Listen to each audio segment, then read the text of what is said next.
আমি কোনো ধর্ম নিয়ে পড়াশোনা করিনি, আর কোনো ধর্মে বিশ্বাসও করি না। এখানে আমার প্রশ্নটা হলো, আপনি কি বিশ্বাস করেন যে পৃথিবীতে অনেকগুলো ধর্ম আছে আর এই ধর্মগুলো থাকার প্রয়োজন আছে? কারণ আপনার লেকচারে আপনি নিজেই বলেছেন যে আল্লাহ সর্বশক্তিমান স্রষ্টা, পৃথিবীর সব মানুষকে তৈরি করেছেন পুরুষ এবং নারী হিসাবে, এবং তিনিই তাদের বিভক্ত করেছেন, ভাগ করেছেন বিভিন্ন ধর্মে, বিভিন্ন এলাকায়, ইত্যাদি ইত্যাদি, যাতে করে তারা নিজেদের মধ্যে যুদ্ধ না করে, বরং একে অন্যকে যাতে বুঝতে পারে। এখন আপনি কি আমাকে বুঝিয়ে বলবেন ক্রুসেডের উদ্দেশ্য কি ছিল? আর এটাও কি আমাকে বুঝিয়ে বলবেন, আপনি নিজেই যেটা বললেন যে হিন্দুইজম আর ইসলাম ধর্ম এই দুইটার মধ্যে পার্থক্যটা? আপনি আপনার লেকচারেই বললেন যে একটা হলো হিন্দুইজম আর অন্যটা হলো ইসলাম ধর্ম। আপনি কখনোই বলেননি যে হিন্দুইজম একটা ধর্ম। আপনার লেকচারে আপনি নিজেই বললেন হিন্দুইজম আর ইসলাম ধর্মের পার্থক্য সেটা হলো হিন্দুরা বিশ্বাস করে যে সবকিছুই স্রষ্টা, আর মুসলমানরা বিশ্বাস করে সবকিছুই হলো স্রষ্টার। যদি সবকিছুই স্রষ্টার হয়ে থাকে তাহলে এত খুনোখুনি হচ্ছে কেন? হোক সেটা ইন্ডিয়ায় অথবা পৃথিবীর অন্য যে কোনো জায়গায়, এমনকি মুসলমান দেশগুলোতে এসব হচ্ছে।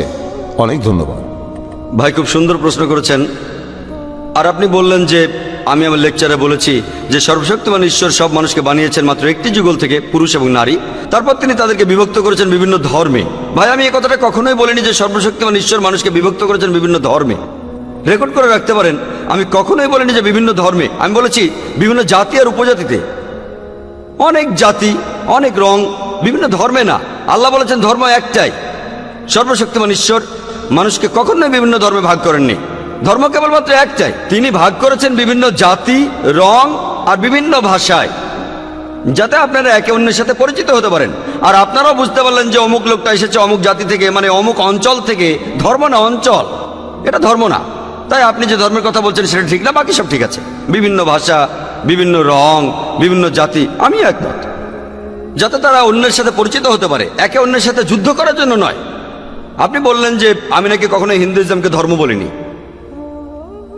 আপনি এটাও ঠিক বললেন না।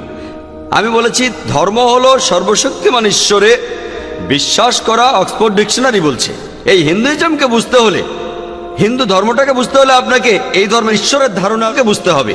আপনি যদি ইহুদি ধর্মকে বুঝতে চান তাহলে আপনাকে ইহুদি ধর্মের ঈশ্বরের ধারণাকে বুঝতে হবে। আপনি যদি খ্রিস্টান ধর্মকে বুঝতে চান তাহলে খ্রিস্টান ধর্মের ঈশ্বরের ধারণাকে বুঝতে হবে। যদি আপনি ইসলাম ধর্মকে জানতে চান তাহলে ইসলাম ধর্মের ঈশ্বরের ধারণাকে বুঝতে হবে। আমি সেটাই বলেছি। এই সমস্ত বিভেদগুলো কে তৈরি করেছেন? ঈশ্বর করেননি। আল্লাহ পরিষ্কারভাবে সূরা আনামের 159 নম্বর আয়াতে উল্লেখ করেছেন যে যারা দিন সম্পর্কে নানা মতের সৃষ্টি করিয়াছে তাহাদের কোনো দায়িত্ব তোমার নয়। ধর্মকে আপনি ভাগ করতে পারেন না। যারা ধর্মকে ভাগ করে তারা ভুল করছে। আপনি বললেন যে কেন মানুষ একে অন্যকে হত্যা করে, এটা আপনি তাদের জিজ্ঞেস করুন।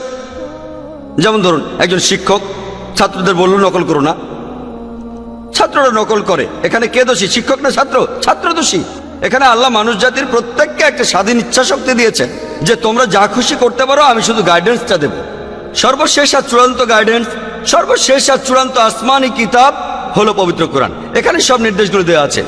আর আল্লাহ বলেছেন, আমি আমার লেকচারও বলেছি যে সূরা মাইদার 32 নম্বর আয়াতে উল্লেখ আছে, যদি কেউ কোনো মানুষকে হত্যা করে, হোক সে মুসলিম বা অমুসলিম, হোক সে হিন্দু, ইহুদি, খ্রিস্টান, শিখ, যে কেউ, যদি সেটা হত্যাকাণ্ডের অপরাধে না হয়, যদি দুনিয়া ধ্বংসাত্মক কাজের জন্য না হয়, তাহলে সে যেন পুরো মানব জাতিটাকে হত্যা করলো। যদি কেউ কোনো মানুষকে বাঁচায় তাহলে সে যেন পুরো মানব জাতিটাকেই বাঁচালো। তাই সর্বশক্তিমান ঈশ্বর মানুষের এই একে অন্যের সাথে খুনোখুনি পছন্দ করেন না। কিন্তু মানুষ যদি তার কথা না শোনে, কাকে দোষ দেবেন? দোষ মানুষের। এই পৃথিবীতে আল্লাহ বলেছেন, সূরা মুলকের 2 নম্বর আয়াতে আছে যে এই পৃথিবীতে আল্লাহ সৃষ্টি করিয়াছেন মৃত্যু এবং জীবন তোমাদিগকে পরীক্ষা করিবার জন্য। আল্লাহ মৃত্যু আর জীবন তৈরি করেছেন আমাদের সবাইকে পরীক্ষা করার জন্য। আল্লাহ এখানে ইন্টারফেয়ার করেন না। তিনি চাইলে করতে পারতেন। কোরআন বলছে যদি আল্লাহ চাইতেন তিনি সবাইকে বিশ্বাসী বানিয়ে পৃথিবীতে পাঠাতেন, তাহলে এই পরীক্ষাটা থাকতো না। যদি শিক্ষক চান পাশ করুক আর না করুক, তিনি সবাইকে পাশ করিয়ে দিতে পারেন। শিক্ষক পারেন, তবে সেটা হবে একচোখা। আর ছাত্রের স্বাধীন ইচ্ছাটার কি হবে? ছাত্ররা সবাই পরীক্ষা দিচ্ছে, সেখানে একজন ঠিকভাবে উত্তর দিতে পারলো না, তারপরও সে পাশ করলো, তখন যে পড়াশোনা করেছে সে প্রতিবাদ করবে যে আমি এই পরীক্ষার জন্য এত খাটাখাটি করলাম, আর এই ছাত্র নকল করছে, চুরি করছে, ভুল উত্তর দিয়েও সে পাশ করছে। তাহলে পরের ব্যাচ যদি তারা বুঝতে পারে যে শিক্ষক সবাইকে পাশ করান, সে ঠিক উত্তর দিক আর ভুল উত্তর দিক, তখন সবাই পড়াশোনা ছেড়ে দেবে। এভাবে আপনি একটা মেডিকেল ডিগ্রিও পেতে পারেন, কিন্তু এই ডাক্তার যখন মেডিকেল পাশ করে বের হবে, তখন সে মানুষ সারাতে পারবে না, মানুষ মারতে পারবে। আর সেজন্য আল্লাহ সুবহানাহু ওয়া তাআলা পবিত্র কোরআনের মাধ্যমে মানুষ জাতিকে নির্দেশ দিয়েছেন, হত্যা করো না, অন্যের ক্ষতি করো না, মানুষকে ভালোবাসো। আমার লেকচারে সব বলেছি, কিন্তু মানুষ যদি না করে তার মানে তারা কোরআন মেনে চলছে না। ধরুন যে কোনো মানুষ, ধরুন সে যে কেউ হোক, সে আমেরিকান বা পাকিস্তানি হোক, সে পৃথিবীর যে কোনো জাতির মানুষ, মানুষ হয়তো বলতে পারে, ধরুন যদি আপনার নাম হয়ে থাকে কোনো মুসলমান নাম, আব্দুল্লাহ বা জাকির বা মোহাম্মদ, নাম দিয়ে বেহেশতে যেতে পারবেন না। নাম দিয়ে নিজেকে মুসলমান বলছেন, নাম আপনাকে মুসলিম বানায় না। মুসলিম কোনো লেভেল না যে আমি বললাম মুসলিম আর মুসলিম হয়ে গেলাম। মুসলিম অর্থ নিজের ইচ্ছাকে সমর্পণ করা আল্লাহ সুবহানাহু ওয়া তাআলার কাছে। যদি কারো নাম হয়ে থাকে জাকির, আব্দুল্লাহ, মোহাম্মদ, শাকির, এটা কিছু না। যদি তারা নিজের ইচ্ছাকে সমর্পণ করে আল্লাহর কাছে, তাহলে তারা মুসলিম। শুধু মুসলিম বলে ডাকলেই হবে না। পবিত্র কোরআন বলছে কিছু মানুষ শুধু মুখের কথায় মুসলিম, তাই যারা খুনোখুনি করছে তারা কোরআনের নির্দেশ মেনে চলছে না। যদি তারা কোরআনের নির্দেশ মেনে চলতো, পুরো পৃথিবীতে শান্তি বজায় থাকতো। আশা করি উত্তরটা পেয়েছেন। তাহলে জাকির ভাই, যদি একজন হিন্দু কোরআনের নীতিগুলো ঠিকমতো মেনে চলে, যে নীতিগুলোর সাথে হিন্দু ধর্মগ্রন্থের নীতিগুলোর বেশ মিল রয়েছে, তাহলে একজন হিন্দু নিজেকে কি মুসলমান বলতে পারে? অথবা অন্যদিকে একজন মুসলিম নিজেকে কি হিন্দু বলে দাবি করতে পারে? কারণ আজকে আপনার লেকচারের বিষয়টাই হলো সার্বজনীন ভ্রাতৃত্ব। ডক্টর বিয়াস যখন আপনাকে প্রশ্ন করেছিলেন, আমি কিন্তু সেটা ঠিকই বুঝেছিলাম। খুবই সুন্দর প্রশ্ন। আপনারা যদি পরিষ্কারভাবে প্রশ্ন করেন, আমি উত্তর দিতে পারি আলহামদুলিল্লাহ। ভাই খুব সুন্দর প্রশ্ন করেছেন। যদি কোনো হিন্দু ইসলাম, কোরআন, হিন্দু ধর্মের মূলনীতি মেনে চলে, তাকে মুসলিম বলা যাবে কিনা, আর একজন মুসলিমকে হিন্দু বলা যাবে কিনা, খুবই সুন্দর প্রশ্ন। আসুন আমরা দেখি মুসলিম আর হিন্দু বলতে কি বোঝায়। আমি আগেও বলেছি যে মুসলিম হলো সেই লোক যে নিজের ইচ্ছাকে সমর্পণ করে আল্লাহ সুবহানাহু ওয়া তাআলার কাছে, ঈশ্বরের কাছে। হিন্দু শব্দটার সংজ্ঞা কি আপনারা কেউ জানেন? হিন্দু শব্দটার ভৌগোলিক বিশেষত্ব আছে। যে লোক ইন্ডিয়ায় বাস করে, যে লোক সিন্ধু নদীর অববাহিকায় এই সভ্যতায় বাস করে, সে একজন হিন্দু। আর এভাবে আমিও একজন হিন্দু।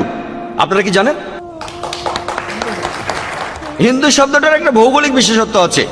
যে কাউকে জিজ্ঞেস করতে পারেন, স্বামী বিবেকানন্দের মতে হিন্দু শব্দটা সঠিক নয়। ভৌগোলিকভাবে আমি একজন ইন্ডিয়ান, ভৌগোলিকভাবে আমি একজন হিন্দু। কিন্তু স্বামী বিবেকানন্দ বলেছেন যে হিন্দুদের আসলে বলা উচিত বেদান্তবাদী, তাদেরকে হিন্দু বলা উচিত না, বেদান্তবাদী।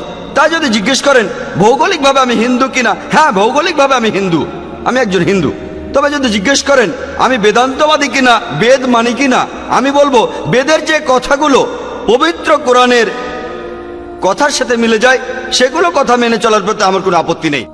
তাহলে জাকির ভাই, যদি একজন হিন্দু কোরআনের নীতিগুলো ঠিকমতো মেনে চলে, যে নীতিগুলোর সাথে হিন্দু ধর্মগ্রন্থের নীতিগুলোর বেশ মিল রয়েছে, তাহলে একজন হিন্দু নিজেকে কি মুসলমান বলতে পারে?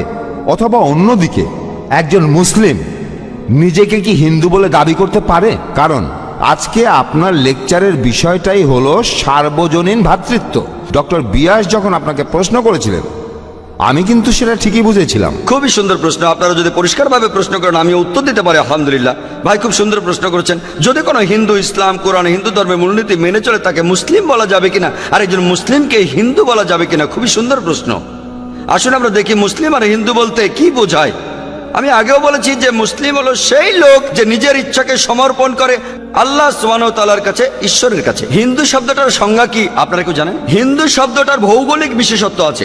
যে লোক ইন্ডিয়ায় বাস করে, যে লোক সিন্ধু নদীর অববাহিকায় এই সভ্যতায় বাস করে, সে একজন হিন্দু। আর এভাবে আমিও একজন হিন্দু। আপনারা কি জানেন? হিন্দু শব্দটার একটা ভৌগোলিক বিশেষত্ব আছে। যে কাউকে জিজ্ঞেস করতে পারেন, স্বামী বিবেকানন্দের মতে হিন্দু শব্দটা সঠিক নয়।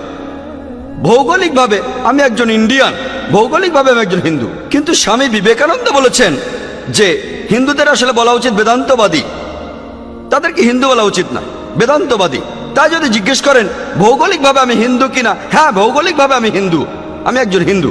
তবে যদি জিজ্ঞেস করেন আমি বেদান্তবাদী কিনা, বেদ মানি কিনা, আমি বলবো বেদের যে কথাগুলো পবিত্র কোরআনের কথার সাথে মিলে যায় সেগুলো কথা মেনে চলার প্রতি আমার কোনো আপত্তি নেই। যেমন ধরুন, সৃষ্টিকর্তা মাত্র একজন, কিন্তু যদি বলেন আমি বিশ্বাস করি কিনা সৃষ্টিকর্তা ব্রাহ্মণদের মাথা থেকে সৃষ্টি করিয়েছেন, আর এমন গোত্র যেটা সবচেয়ে উপরের গোত্র, আর ক্ষত্রিয়দের তার বুক থেকে, আমি বেদ থেকে উদ্ধৃতি দিচ্ছি। যদি আপনি বেদ বিশ্বাস না করেন সেটা আপনার সমস্যা ভাই, তবে আমি বেদ থেকে উদ্ধৃতি দিচ্ছি। এখানে বেদের অনেক পণ্ডিত বসে আছেন, তাদের জিজ্ঞেস করে দেখতে পারেন। বেদ বলছে, আমি না, বৈশ্যরা উরু থেকে এসেছে, আর আর শূদ্ররা এসেছে ঈশ্বরের পা থেকে।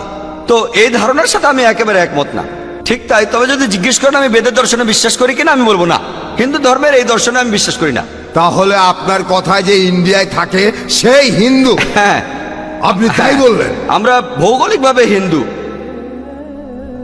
খুব ভালো হ্যাঁ ভাই, আপনি ঠিকই আমরা বলেছেন। সবাই এখানে যে হিন্দু, লোক সবাই ইন্ডিয়ায় বাস হিন্দু। করে, সে একজন হিন্দু। একইভাবে যে লোক আমেরিকায় বাস করে সে একজন আমেরিকান হবেই, সে একজন আমেরিকান। খুব খুব ভালো, ভালো, খুব ভালো, আলহামদুলিল্লাহ। খুব ভালো। তাই যে লোক ইন্ডিয়াতে থাকে, খুব ভালো। তাহলে আমরা এখানে যারা আছি সবাই হ্যাঁ। হিন্দু, আপনিও হিন্দু। ঠিক তাই, আমি আপনার সঙ্গে একমত। ভৌগোলিকভাবে ইন্ডিয়ায় যারা বসবাস করে তারা সবাই হিন্দু, আমি আপনাদের সঙ্গে একমত। ভৌগোলিক সংজ্ঞা অনুযায়ী যদি আপনি বলেন, যদি বলেন যে ইন্ডিয়ায় যারা বাস করে তারা হিন্দু, ঠিক কথা, সব পণ্ডিতই মানবেন ইন্ডিয়ায় যারা বাস করে তারা হিন্দু। ভৌগোলিকভাবে আমিও একজন হিন্দু, কিন্তু ইন্ডিয়ায় বসবাস করে আমি মুসলিম হতে পারি? হ্যাঁ, অবশ্যই। তাই একজন লোক মুসলিম হিন্দু দুটোই হতে পারে। হ্যাঁ, সেই মুসলিম যদি ইন্ডিয়ায় বসবাস করে সে একজন হিন্দু হতে পারে। তবে যদি একজন হিন্দু আমেরিকায় বসবাস করে সে আসলে হিন্দু নয়, আপনারা জানেন, সে একজন আমেরিকান। তাই হিন্দুইজমকে আপনি একটা সর্বজনীন ধর্ম বলতে পারেন না। পণ্ডিতরা তাই বলেন হিন্দু ধর্মটা শুধুমাত্র ইন্ডিয়াতেই সীমাবদ্ধ। এটা কোনো ধর্ম না, এটা একটা ভৌগোলিক বিশেষত্ব।